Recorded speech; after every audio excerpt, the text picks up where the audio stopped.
Look how you've grown up, Paulie. I know. I don't understand. When I was a kid, you two were old ladies. Now I'm old, and you two are still old. Isn't it funny how it works that way? Oh, welcome to Cuts of Black, a Sopranos sit down. I'm Jim Scampoli, and I've seen every episode of The Sopranos. I'm Jacob Burrows, and I've seen 47 episodes of The Sopranos, and this episode made me wonder, or it made me understand, I should say, where Paulie's inability to understand the world around him might come from. It might be a little bit genetic, maybe, but yeah, this is episode 47. I don't know who made it, though. This episode titled Mergers and Acquisitions, teleplay written by Lawrence Connor, who he had written 2 other episodes. This is the last episode of Sopranos that he wrote. And it's from a story by David Chase, Robin Green, Mitchell Burgess, and Terrence Winter, who are like basically the Mount Rushmore of Sopranos. It was directed by Dan Attias, who I believe did like a couple previous episodes. I don't think he does anything after this one, though. He also directed a few episodes of Buffy the Vampire Slayer, if you're wondering. Nice. Which ones, though? Season 5, episode 8. Season 5, episode 14. I don't remember them offhand, but I'm sure they're good. Yeah, probably. Yeah, so mergers and acquisitions. What an appropriate name. There's so many allusions to be made here with this title, and I'm sure we'll dig into all of them in this Cut to Black, a Sopranos sit-down, which you could, by the way, review on iTunes if you so wish, like Greenfish888 did, giving us 5 out of 5 stars and commenting, "Great podcast, and so glad they are doing this. I like how they note how moronic evil the characters really are, in spite of how they have qualities that make people watch the show." And the title of that review is My Favorite Sopranos Podcast, Rewatching Guys. The last bit might be redundant. But thank you. We appreciate that. And any other reviews that pop in there, do feel free to leave one. That's Cut to Black on iTunes or wherever you get your podcasts. But let's get into this episode, Jim. Yes, this episode. Oh, so what do we start out with here? Well, we start out in the kitchen. Yeah, Furio and Carmilla, and Furio's going to Naples because I think they did ask him in the previous episode, like, "Oh, how's your father? He not do so good or something." And now I guess he's dead or something, and he has to go. Or is he dead? I mean, there's a funeral, I'm pretty sure, right? Oh, it's just weird because I remember, okay, but maybe because there's a scene where Paulie's wondering if he's going to have to get a colostomy bag. So I guess maybe he's not dead yet, but he's sick and Furio's going back to see him. But yeah, so there is a funeral later in the episode.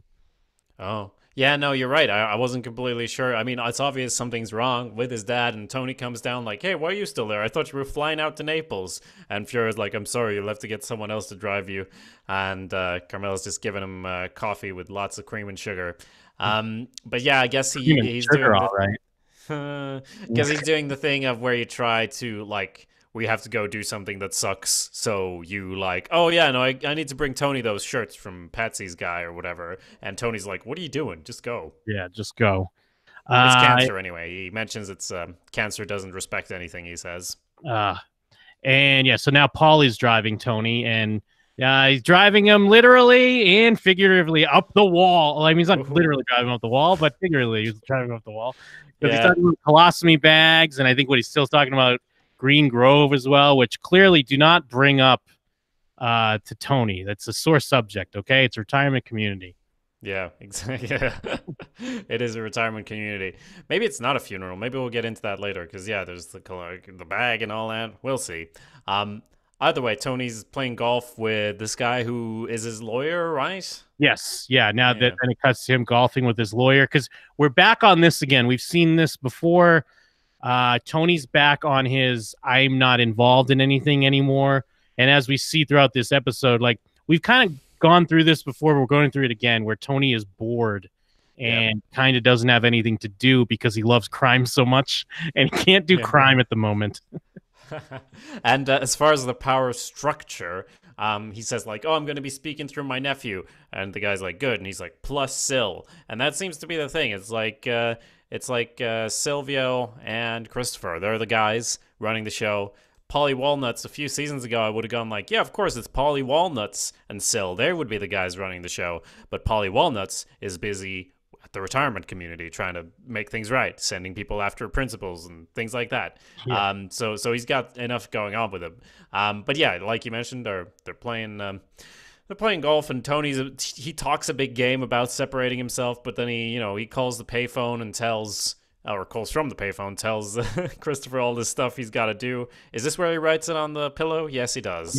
Yes. Now, but this at least makes sense because he's doing what he says he's going to do. He's not personally dealing with it, but these are the things that need to be done. So he's telling Christopher, and even like we always kind of get these moments of how Christopher's still in bed. It does show, it kind of goes out of their way to show that it's like the middle of the day because Tony's out and about. It's daytime. Yep. Chris is in bed. He can find a pen, but he can't find paper. So he starts writing on the pillow. More filling in the audience more of how Tony is continuing this mistake of trusting Christopher so much. Exactly. Yeah, and although later, I mean, he does the things as far as we can tell. I mean, he's got Syl there to back him up. Like, you and Syl decide this, Tony says, and they do decide it. And then, I mean, I'm jumping ahead, but Tony just goes against it literally just because we can tell from the reactions, like, yeah, everyone's happy with it. And he's like, God damn it, now I got to go down and do this and that. And it's like, do you? Okay. Well, because he specifically says when he calls Christopher here, like, whatever you decide, I'll back it. Yeah. But then, yes, as you're talking about, when they do tell him what they decide, and he's like, are you serious? But he's more reacting that way because he wants to be involved and he wants something to do, and he misses crime so much. Yeah, I mean, there's literally a scene, I think, right after the payphone where he's just sitting in a mall and looking super bored with a cup of coffee and a newspaper that he's not reading. Like, this is a one-shot scene as far as I remember. It's just showing how bored he is. Yeah. Yep. And then we have Carmela kind of looking at, wait, does it show when? Oh yeah. She's looking at some like art at Vesuvio and thinking of Italy. We get a little music cue from their dance that they had earlier this season. But then it cuts to what they're at dinner with Brian, and I assume that's Brian's wife. Yeah, that's Brian's wife, and it's the dynamics, shifted as we can see in relation to the rest of the episode as well. Because Brian, he's with Tony now. It's not Carmilla and Tony and Brian and his wife. It's Tony and Brian, and they're little secrets. And Brian's wife is like, oh, just ask him. It's all he wants to talk about. But then, yeah, they just lie. And you're right. It's even framed that way because we've got like Carmilla and Brian's wife kind of in the foreground, but there's distance between Tony and Brian, and Tony and Brian look like they're closer, like they're cozying up on each other in a way. So yeah, and he's just like, I think Carmilla even has the line like, Tony sucks these people into his circle, and that's exactly what he's doing here. And we get a nice glimpse at Artie Bucco, and I think Carmilla asks him about the mugging that we know didn't happen when he got beat up by John Philippe. And, he's Artie Bucco's even just feeling more sorry about himself, and he doesn't want it brought up. And, he's got his head down. He's not his usual, like, oh, hey, we can whip up something real nice for you, blah, blah, blah. He's kind of a little more depressed, Artie Bucco. Yes, exactly. So next scene in there, we do have Carmilla we get the little peek at what she does in her day-to-day life. I guess arrange some sort of diaper drive, which I guess is a thing. I thought it was like a drive of like things for charity in general, but it's literally just diapers. And they go like, oh, the tiny baby diapers we got way more of them. And there's logistics involved. Who should bring the diapers next year?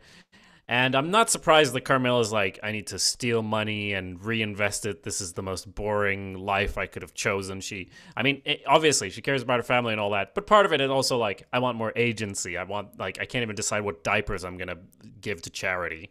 So just much like how Tony's bored with his day-to-day, she's dealing with that as well. And also Rosalie's there. And, Rosalie is it's between Rosalie and Big Pussy's wife, who we haven't really seen outside of her working at the supermarket. But those are like weird. Like Rosalie April is almost like a best case scenario for where Carmilla's at, and then like Big Yep. Pussy's wife's like the worst case. But she doesn't want to be either of those. That's why. Yeah. She wants more agency. She wants more control, and it is kind of funny because it's like this. They do have tons of diapers everywhere, and like you could see that a lot of people are donating, but they're complaining about that people are donating the cheaper ones. And then Rosalie has a line that's like, well, you know, if they want to like not like these diapers, they shouldn't have gotten pregnant or whatever. Like some dumb, like they're doing this charity thing. But they're still kind of like, hey, you idiot kid, why are you getting pregnant then if you need diapers for free? Yeah. Yeah, and I mean, similarly, Carmilla, she's fighting to get more control over her life, but she also says, like, I mean, I'm not a feminist. I'm not saying 50-50, but Yeah. Jesus. Yeah. Yeah, okay, So, yeah. yeah. You know, I know my place, but come on. And it is nice to see Father Phil every now and then. I like seeing him, and there's not this. I mean, it's a quick scene, but I mean, they don't have you. You could tell there's not this same connection anymore with Carmilla and Father Phil. Oh no, she's got a new boo now. Yeah. Speaking of boos, Pyomai is being looked after here by Tony, and he's saying all the like he owns Pyomai now, I guess, kind of, right? Yeah. Yeah, and I think they even are talking about the titanium shoes, which he had mentioned before, and now it's like now they have them. And yeah, he's clearly kind of the go-to. Like Ralph is what that like it was like a Mexican lady that they had as like the front. Ralph is just another version of that basically. But I assume Ralph still has to pay for everything probably. Yeah. No, that does seem right. I mean, to be fair though, we did have that very, Jesus in the manger type scene painting with Tony sitting in there. He did come and he did pay for that part, and I think in Tony's mind, like, what, I paid for one thing, it's my horse now. Yeah. Like, because it used to be our horse. Like, first it was Ralphie's horse, and then it was our horse, but now it's Tony's horse. And he even says later, like, I already took his horse. Yeah. But this lady, anyway, that Ralph brings in, she's a bit of a troublemaker. She's a bit of a wild card. Oh, did I lose you?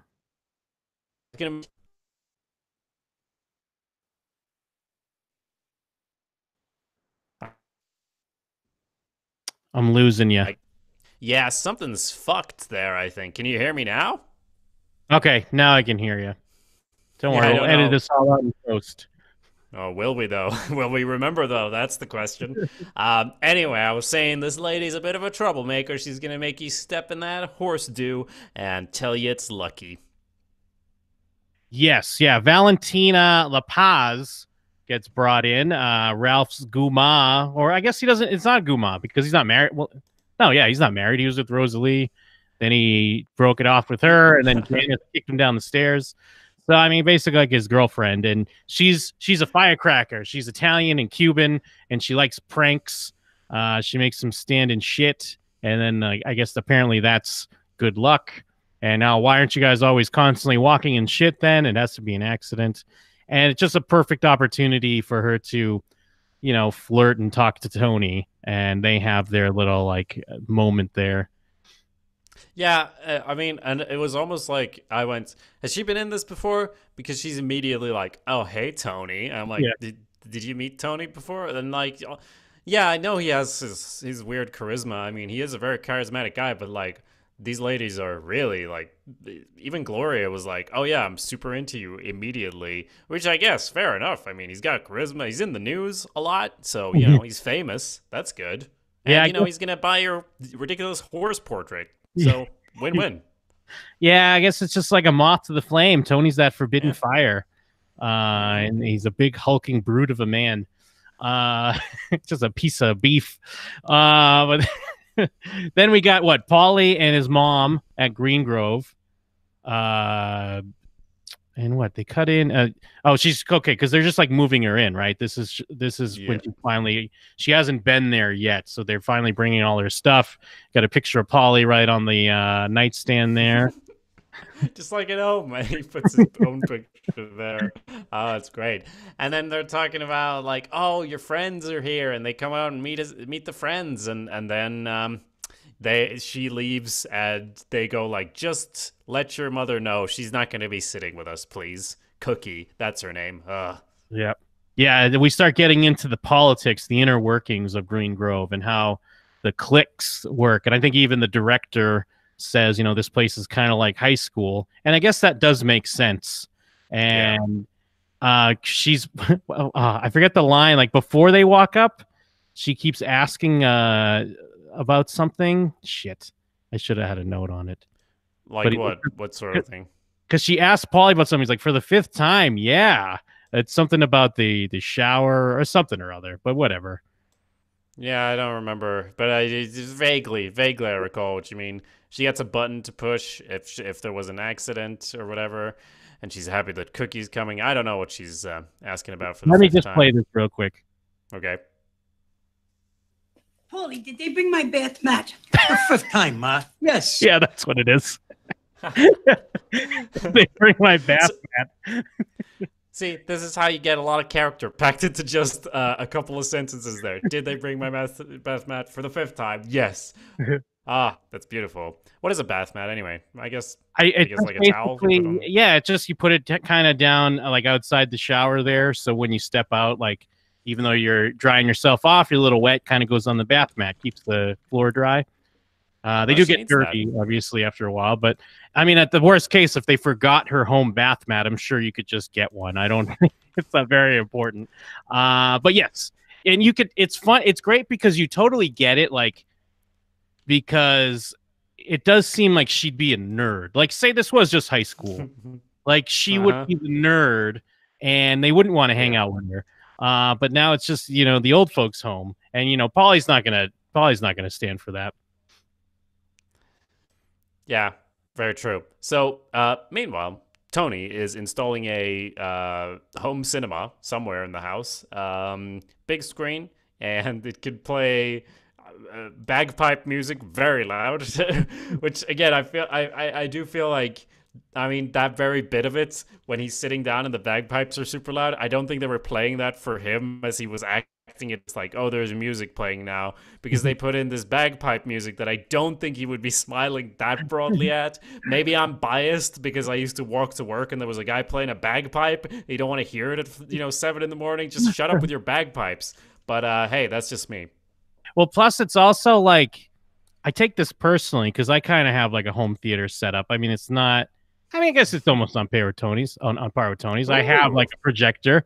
I do have movie theater seats that have the cup holders, and they even have like LED lights at the bottom.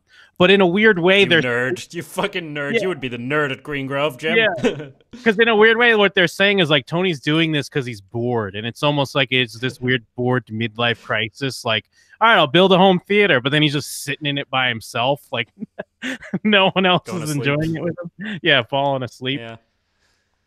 Yeah, listening to Pink Floyd. And I did notice in this episode and the last episode that there's a lot of music that is kind of integral to the plot, and also like big music where you wouldn't get it on any other show. I feel like you wouldn't always have like Pink Floyd playing because it would probably cost a bit more money than just putting your average whatever in. Yeah, non-royalty, whatever, basic music.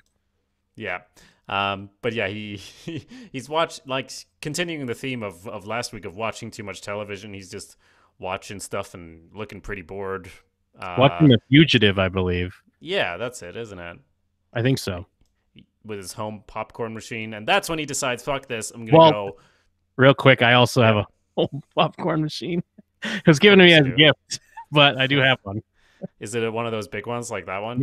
Yes. Oh. My friend Brian actually bought one a while ago, but when he had to move, he couldn't take it with him, so he gave it to me. But yes, it's actually almost like the exact same one that he has.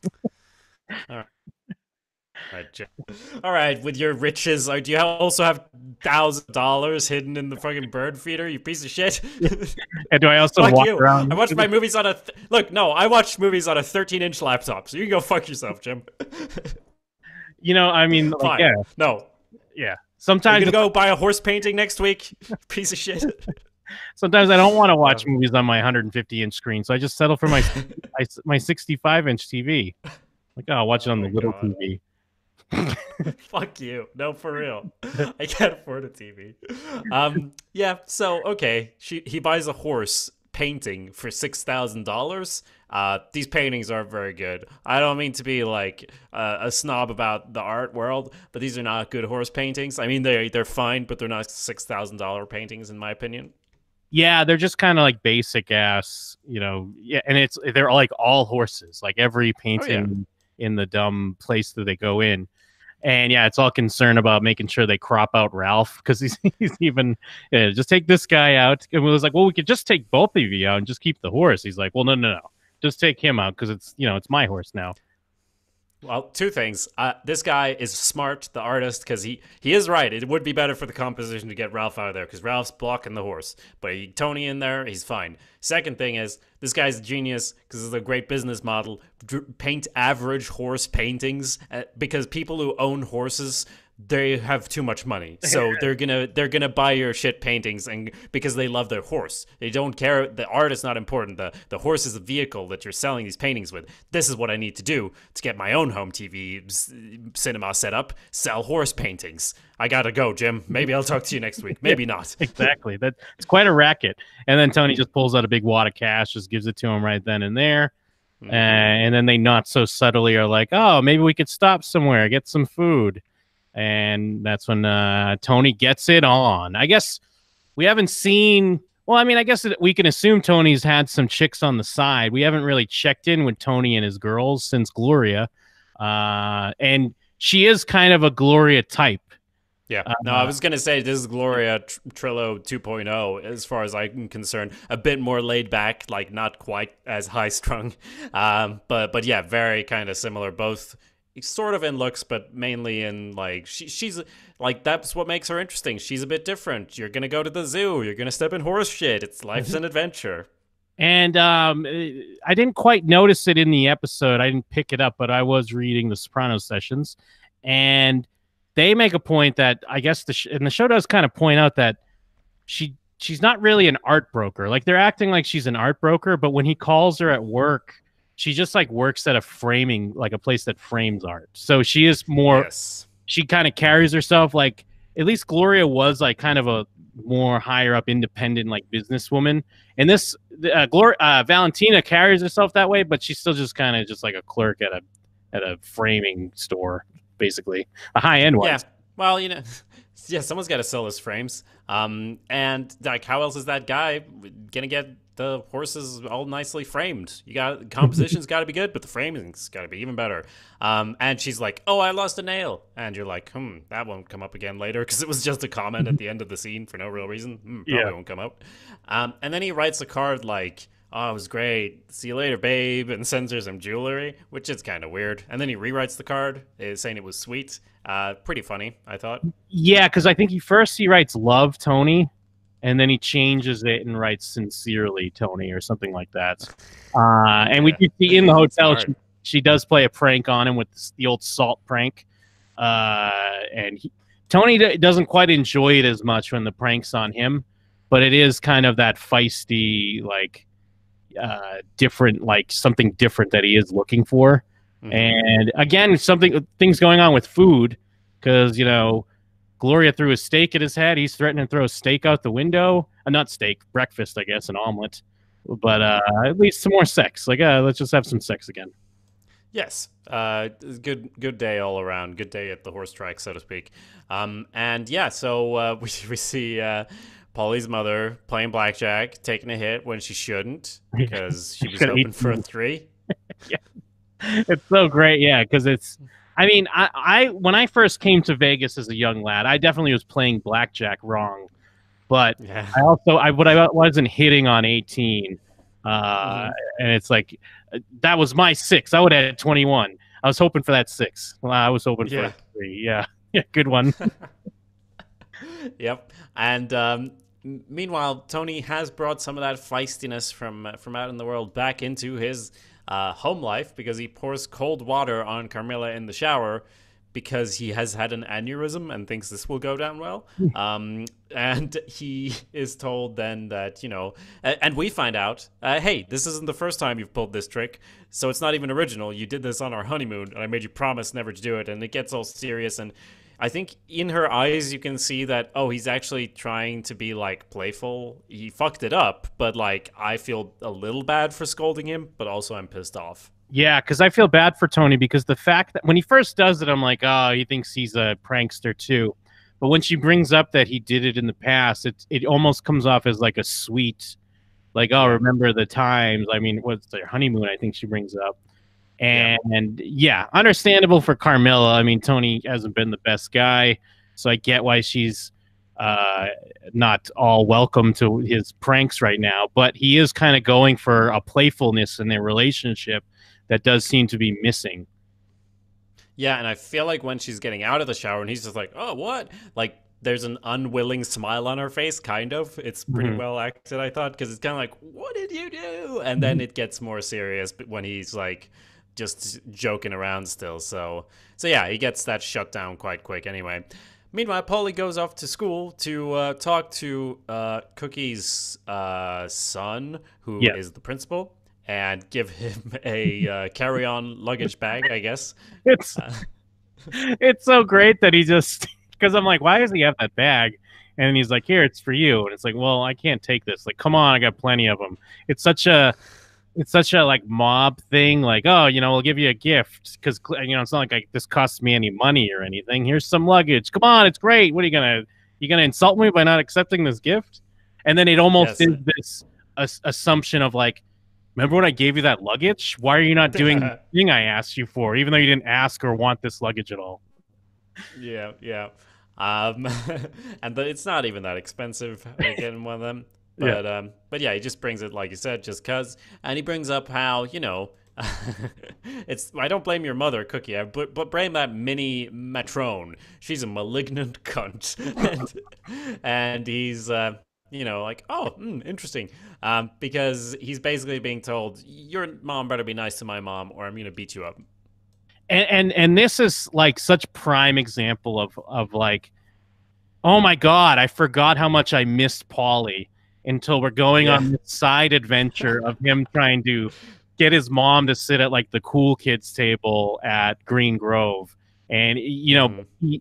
the way the character is, like, there's no hint of him like having fun with this, or he's not in on how silly this is. Like, this is dead serious. Oh This no. is the same as going to rough up some councilman or assemblyman or whatever for some crime thing they're going to do to get money. This is his ma he's talking about. And it is kind Yes. of sweet when he does go over like, she was always there for me, and no matter, like, because obviously with where Paulie's at now, we can imagine he's been in and out of trouble constantly. I mean, like you Mhm. said, he had no arc. He just did some time in the can, did some time in the army, some more time in the can. Here I am. But his mom stuck by him, so he's looking out for her. Yeah. And speaking of people sticking by people in thick and thin, Carmilla finds a nail, previously mentioned nail there, in like Tony's clothes. And this leads to a sequence of events where she's quite upset, obviously throws things around. I think she tries to read a book at some point and then just throws the book as well, The Mist of Avalon, and decides to go out and explore, have a look at that. That what is it? A box full of Yeah, feed? the bird Or- feed. It's interesting because I guess they don't have to like spell out that she knows something's going on there. Like, she just kind of looks out at it and kind of knows Tony's out there. And I guess there's been a few times where she's walked out and he's kind of quickly been like, "Oh, what are you doing?" Yep. So it was weird, like, because I was kind of thinking, like, oh wait, she knows there's money in there, and it's like, of course she knows. She's his wife. She understands Tony's up to no good. So, Yeah. and it's locked for some reason. Yeah, I mean, there's 1,000 things she decides to look away from for the betterment of her life and like marriage and everything. And if she just decides to look in the right direction, she's gonna see what's there. She goes out with a shovel, tries to open that up, doesn't work. So later she comes back with the keys. But anyway, that's all spread out with a bunch of other scenes in between. Like for example, we have a nice dinner scene where some woman who I just always assume they're like Icelandic air stewardesses when they're blonde. I don't know. But talking about, oh, this is where mind your P's and Q's came from because it's pints and quarts, whatever. and it's fascinating. Tony's still super bored. So he goes over to Sil and Christopher and lets them know they're doing a shit job, and he also gets sort of ensnared by Valentina when she comes around. Yes, yeah, and it is it's like a nice reminder that yes, Tony has been seeing chicks on the side. I think it's interesting because it feels like Patsy is almost with his wife with the way they're talking to each other, because he's like yelling at her for getting the chicken again or whatever. So it's kind of interesting that, like, I guess it's just understood, like, oh, Patsy's with his wife, and I assume his wife knows Carmilla, but she's still kind of at dinner with Tony and some chick that he's with. But that's just the mafia lifestyle for you. Yeah, what about Sil? Is it his wife that's there? Or No, his wife's not there because Sil's just with Chris, from what I can see. Oh, right, but they're sitting down for dinner as well, so he's sitting next to some lady at some point. Oh, okay, yeah, I didn't know if Silvio it is, was I his mean. wife or not. Oh, yeah, you're right. Well, either way. I don't think that's his wife, though. That's not Gabby. No, I wouldn't expect. Well, it might. Look, it's probably just Patsy's longtime guma anyway. That's true. So, because he says like 15 years, you're always picking the chicken, and you know we go into it a bit in the episode, but like that's the thing. Some people have like a completely separate. Like they need a gum. I need a vacation for my vacation. I need a guma for my guma, like because they can have that relationship, and it can be horrible, and you're stuck in it. Congrats. And since we're talking about it now, it is a little later in the episode, but when Tony's talking to Melfi, and he mentions, like, in the old days, it was like wives on Fridays, girlfriends on Saturdays, or it was the other way around. I don't remember. Now, I can't tell if he's talking about, like, really that's how it was, because that's the line in Goodfellas, or I can't tell if the thing of, like, he learned it from the movie. I mean, I guess I assume Tony's on good authority. But that's like basically the line in Goodfellas where with the narration when they're talking about, Fridays were for the wives, Saturdays were for the girlfriends. Yeah, a couple of ways to read it. I mean, Tony's seen Goodfellas, which would be fucking crazy because Melfi's in it. Or B, that like this is just, I mean, this is obviously what it is, but it's like a little homage, a little wink to the audience about like he's in it, but he doesn't remember that much. I mean, I don't know. It is weird because they are so influenced by movies and television. This is why it's such a postmodern Goodfellas we're watching right now.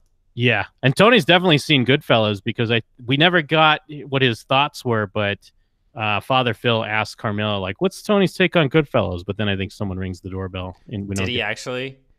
I assume he did. Come on. Tony's got a home theater. He's seen it.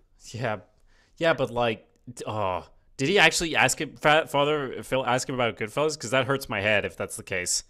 No, Father Phil asked Carmilla what's Tony's take on Goodfellas because they're talking about The Godfather. And okay, so it was a little joke, but it's like hurts my head to think about it because it doesn't make any sense. Okay, cool. And yeah, he talks to Valentina, who doesn't want to be like thrown away, like but like whatever, doesn't want the gift, and Tony starts saying that like, oh no, come on, you're Ralphie's girl, and she starts saying not really because he's a weirdo and he doesn't fuck me right. Fun. Well, it's great because, well, first the jewelry he gives her is like that little horseshoe, and I guess it makes sense. They meet at the stables. She introduced him to a painter to paint the horse and stuff like that. But it's the parallels are very thin because he even says, like, I already took his horse. So she is basically another horse here. Like, she represents Pyomai in a lot of ways. I'm just taking another thing from Ralph. But it is great that the reason why he isn't pursuing it is more the whole, like, sloppy seconds angle. Like, it's almost the fact that he fucked her makes her damaged goods, to use, like, a Christopher Moltisanti line. And that he's so hung up on that. Like, okay, it's one thing to just screw her in a hotel room once, but like even he says, like, as a relationship, and you feel like it's the fact that it's Ralph and he thinks Ralph's a piece of shit even though he's a good earner, but also the fact that Tony's the boss and Ralph is his underling. Like, that all plays into if he can continue to bang his girlfriend. Yeah, and I mean You'd like to think that some of it is like, I don't want to fuck up my relationship with Ralph because we've seen him have nice breakfasts together and they're all earning so much money. But it doesn't really matter to Tony at all, those parts, because I guess it's part of it that he's so bored as well still. But it's much, much more important, the sex angle.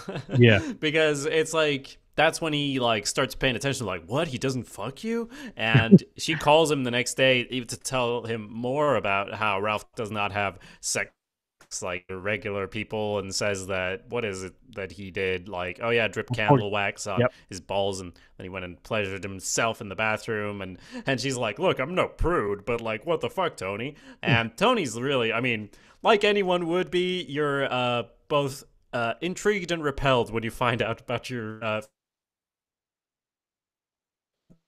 more so because he's sleeping with her. So yeah, we're...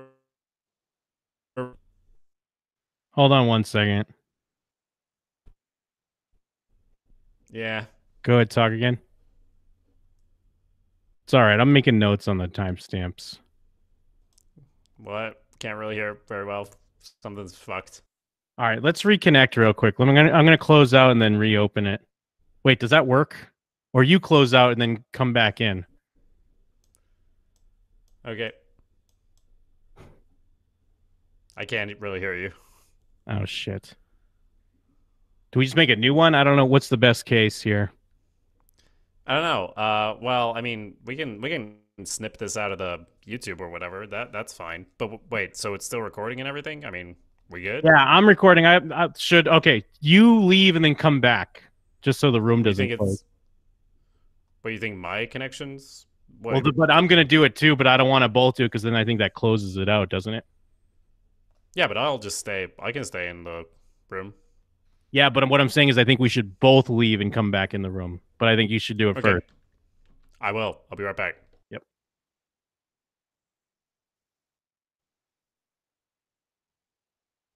And this is Jim Scampoli, and I'm here with the intermission on the discussion of the episode of Sopranos titled Mergers and Acquisitions, having a Google Hangout issue here that we're in the process of getting rectified. There's Jacob. I'm going to hand it to Jacob real quick while I leave and come back. Great. So Jim is talking like there's someone actually watching this, which I cannot believe is the case. Is it? Let me go to YouTube real quick. We're going to snip this part out. So if you are hearing this, you should feel very special. Creative difficulties and technical difficulties, I should say. Let's have a look here. Ridiculous. Why does this always happen? By always, I mean not very often, but still. Great time for us to be just randomly attacked by 1,000 people in chat telling us how we're idiots, because we are, clearly. Our internet doesn't even fucking work. Who's this mumbling asshole on the internet? I mean, Jesus. Oh. All right, I'm back. So, yes, what were we talking about? We were talking about Valentina. Yeah, and Ralphie's balls, I think. That's where we were. Yeah. I don't know. I think, okay.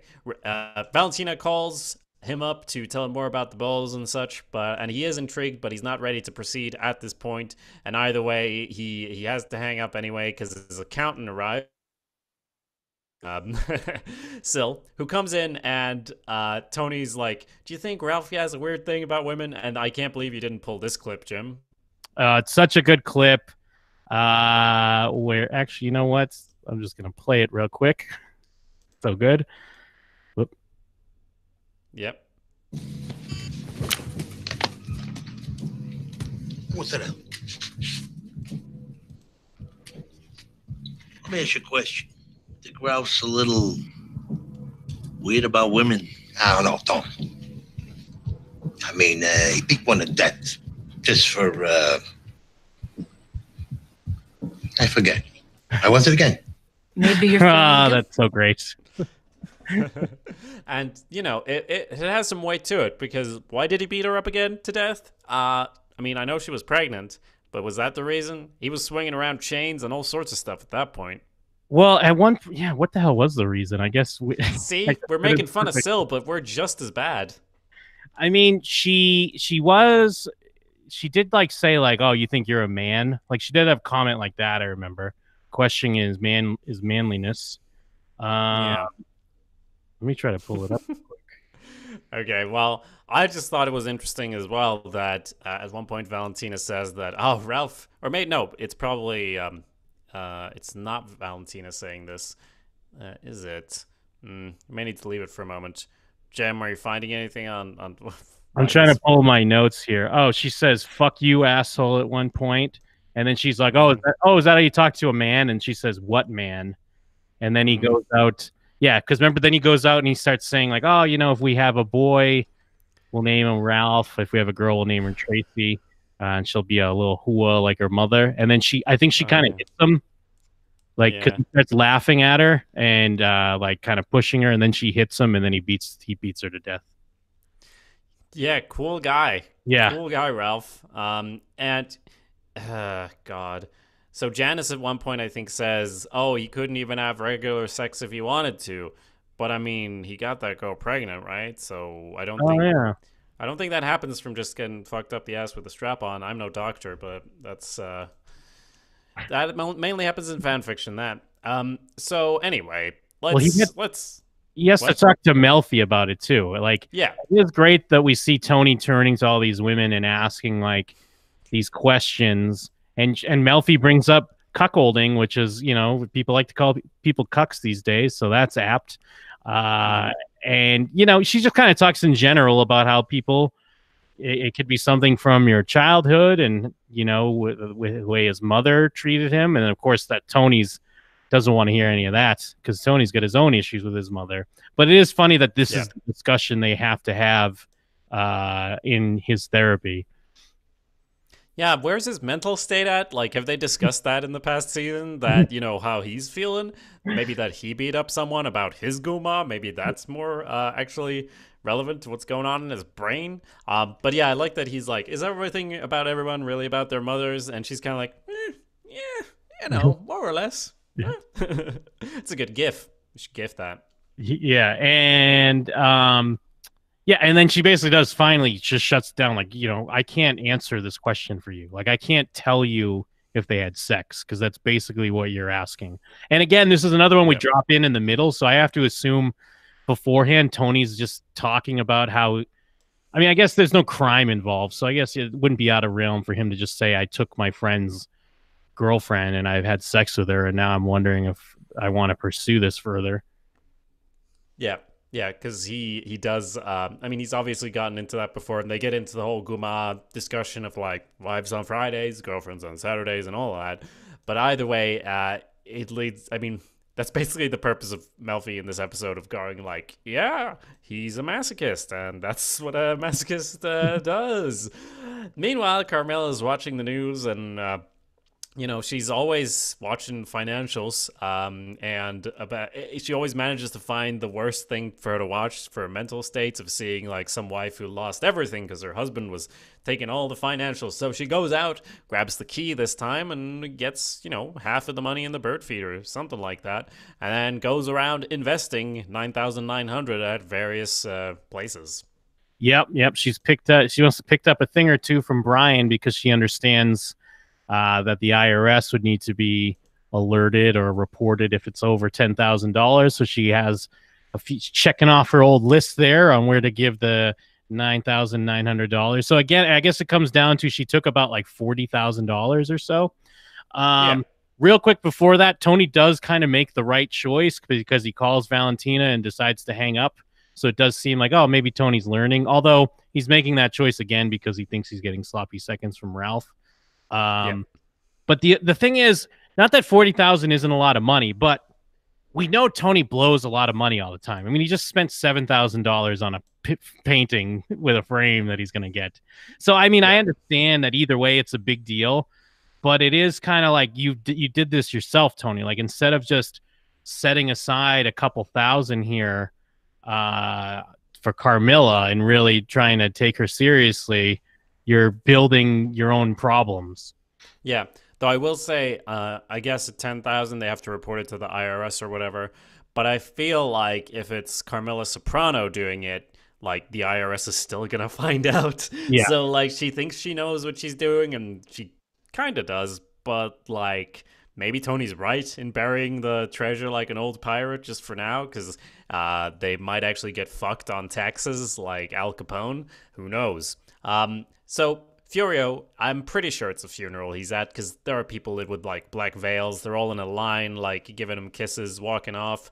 I'm pretty sure his father passed away, right? I mean, it's that's his uncle he's talking to. Yeah, and that's what the Wikipedia says too. But this now, is there any controversy here? This probably shouldn't count as a counter death, right? Because we never even seen this character.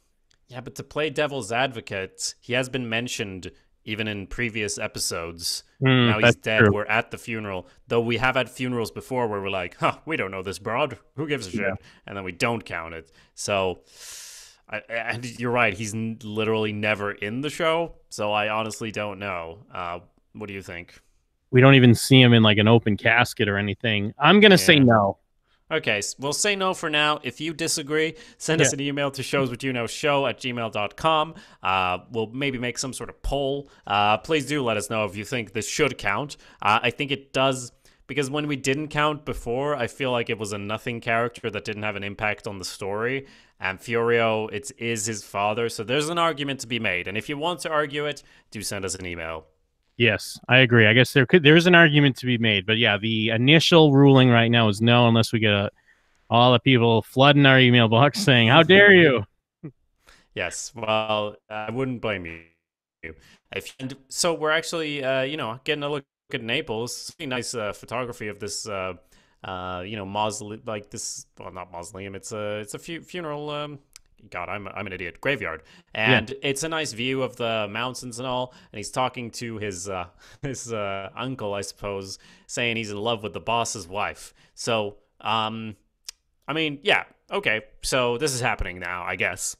Yeah, it really it's weird because it's definitely had a presence, but they really kicked it into overdrive, where now in episode 8, it's like, no, either you gotta like move on and forget her, or you need to kill the boss. Like now it's to the point like that's on the table. Like if you want to be with Carmilla, you need to kill him. Yeah, and he doesn't go like, "Oh, I could never hurt Mr. Tony." He goes like, good point. Like, I have to do one of those, I suppose. And I mean, he's initially doing option A. I mean, he's staying in the car, keeping his foot on the pedal, staying away. But that's the question. Like, is he going to be able to?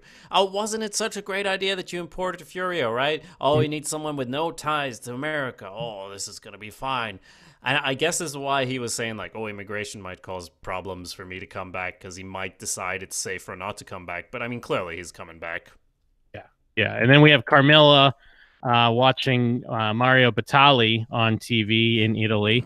And Mario Batali, he's up against investigation on, like, sexual assault and all kinds of stuff right now. Cool.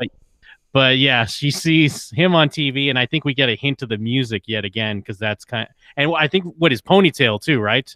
It's an amazing cut. It's an amazing cut, because Neapolitan music starts like fading up, and you zoom in on the ponytail, and I thought like, oh yeah, she's watching it in Naples, it's gonna remind her, but no, it's even the ponytail. The guy doesn't look anything like him, Furio, but still she's transported into a dream where she's dancing around with Furio, and you're like, holy shit, this is definitely happening, and then she just snaps out of it. And then we have Tony and Ralphie at Crazy Horse. And Ralphie's having his, quote, banter with Adriana, just kind of giving her shit. And Tony starts trying to, get a little bit more information on Ralphie. Like, why do you do that? What's going on? What about your mother? And it's nice because it could be, obviously you can read it as he's like, oh, my mother, I don't want to talk about that. I got to go. Let's see you later. Or is it just, no, I do got to go. I don't really care what you're talking about right now. But yeah, Ralphie leaves once his mother comes up. Yeah, I definitely read it as like, oh, gotta go. He didn't even finish his drink, and he was complaining about the olives and all.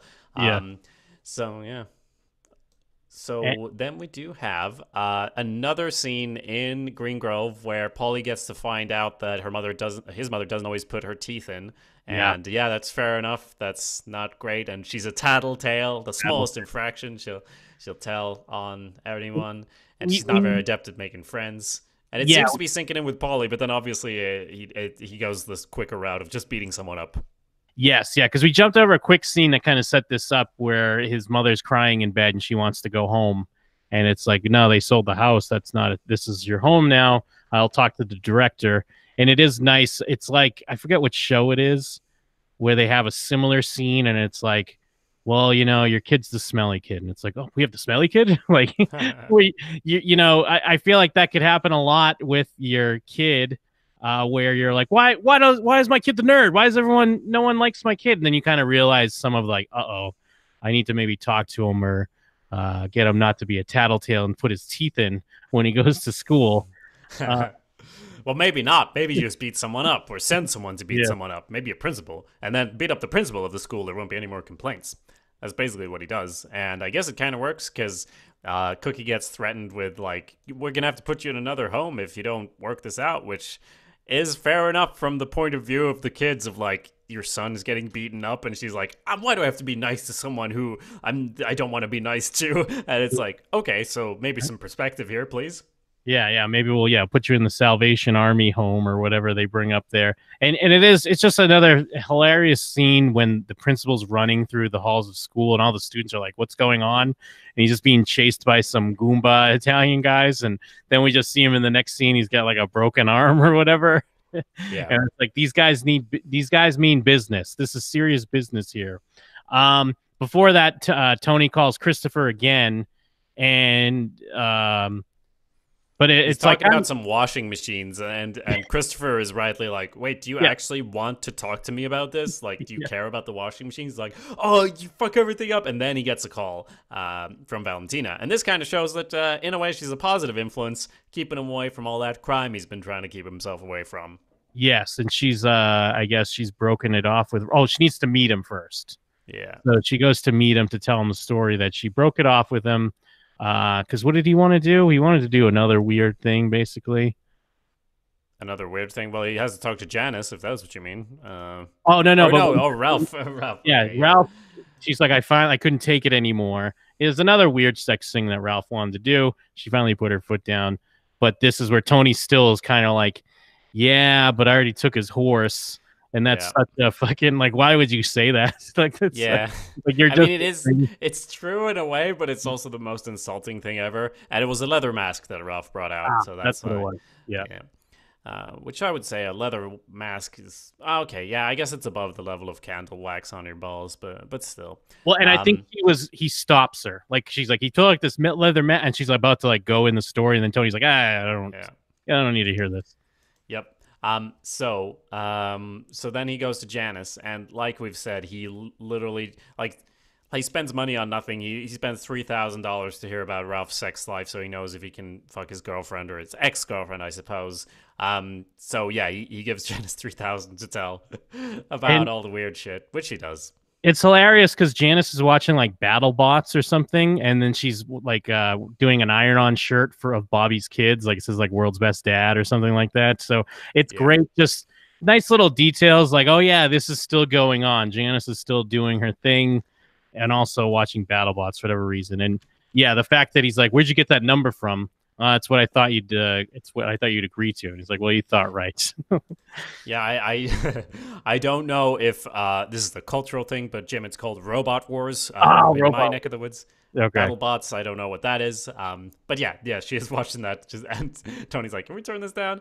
And he does get his answers for the money. He bottoms from the top, much like Drake sang in that popular song. And he immediately takes this as like, oh, well, then the next scene is a sex scene, because why wouldn't it be? And he gives the best answer ever to the question of like, oh, why'd you change your mind? It's like, oh, I just wasn't sure I would be able to give you the affection and support you need, but and it's literally all about Ralph being weird. Yes, and then we have Tony realizing, and it's nice because it's like Carmilla doesn't try to hide it at all. Like he could see that one of the envelopes is kind of torn open, and it's clear something's been meddled with or messed with. And it brings us to, we've talked about this many times, and I mean, obviously it has to be on purpose here because we have this scene again, except it has way different tension now. Like we've talked about how there's the scene where, and especially it's usually the payoff to episodes like this where Tony's bored and doing self-destructive things. It usually ends up with him kind of moseying around the kitchen while Carmella's sitting there, and usually she'll make him some food or he gets some leftovers and they sit in silence. Yep. But here she leaves the nail for him to find, and he already knows about the money, and he's doing his thing still, but now it's like, okay, should I bring this up? But then if I bring this up, then I'm going to have to talk about the nail, and you're going to bring that up. And where do we go from here? And we're just left with that. And it's such a great ending to me. Yeah. How do I talk about the money that I promised I didn't have that you took and that I've lied about? Also, the nail, just like you said, she puts it like with all the stuff I presume she's like grabbed out of his pockets when washing his pants and whatever. So it's just laid out there. So he knows that. I mean, even AJ knows something's going on because he comes in there hilariously. And I don't remember what's said exactly, but like he just comes in, hangs out. And yeah, Tony asks, have you been in the backyard? What? It's freezing out there. And like, what about the pool guy? And he's like, I'm going to go. Yeah, I'm going upstairs. And so yeah, I swear it's happened at least 5 times, this sort of silence, like, let's sit in this moment ending of usually in the kitchen, like you said. It's framed a bit differently. We get to see the kitchen from an angle where you can actually see how the couch connects to it, because it does sometimes have a bit of a sitcom feel. I always see the same angles of the kitchen, and now when I saw the sort of couch and what's behind the couch and him leaning against it, it's like, oh, this is how the rooms connect. yeah. And because usually when they do this scene, it is this weird, it's more about an unspoken like truce in a weird way, or like an apology and kind of like things are okay. But here it's just this unspoken tension that it just feels like things are building more. And we'll have to see where that's going to go. So it's such a nice play off of that, because we've always talked about like, and then it ends to Tony eating food and then they sit silently and it's like, okay, we're married. This is how life is. But now it's like, all right, well, I stole money from you. You're cheating on me. You lied about this money. And, what do you want to do about it? Excited to see where it goes, even though I know where it goes, but still. Yeah, and for now, the answer is nothing. Nothing is going to happen. And I thought the nail in that would be the impetus for like, okay, maybe we finally, I don't know, break up or something. But no, she just grabs the money, which is fair enough. I am interested in seeing where it goes. If I had to guess, FBI, IRS starts sniffing around and Tony blames her for getting them fucked on that front, and it all blows. And then at some point, Fury with Carmilla and shoots Tony in the leg and he strangles him with his belt. That's just my random guess there. But do you have a guess? Have you not watched the show before? Where do you think it's going? Send us an email to showswhatyouknowshow@gmail.com. You can, of course, as we mentioned, also leave a review just on iTunes. Just type in your thoughts and give us a little bit of a rating. What else, Jim? Well, you can find more from me at jimandthem.com. You can also go on awesomepedia.org and find more from Jacob. And of course, as was said, we discuss other television shows at showswhatyouknow.com. And if there's a show that you enjoy and you want to hear some more discussion on it, hit us on that email. Let us know. Yeah, absolutely. But for now, there's just one more thing to say. Oh, yeah. What's that? Cut to black.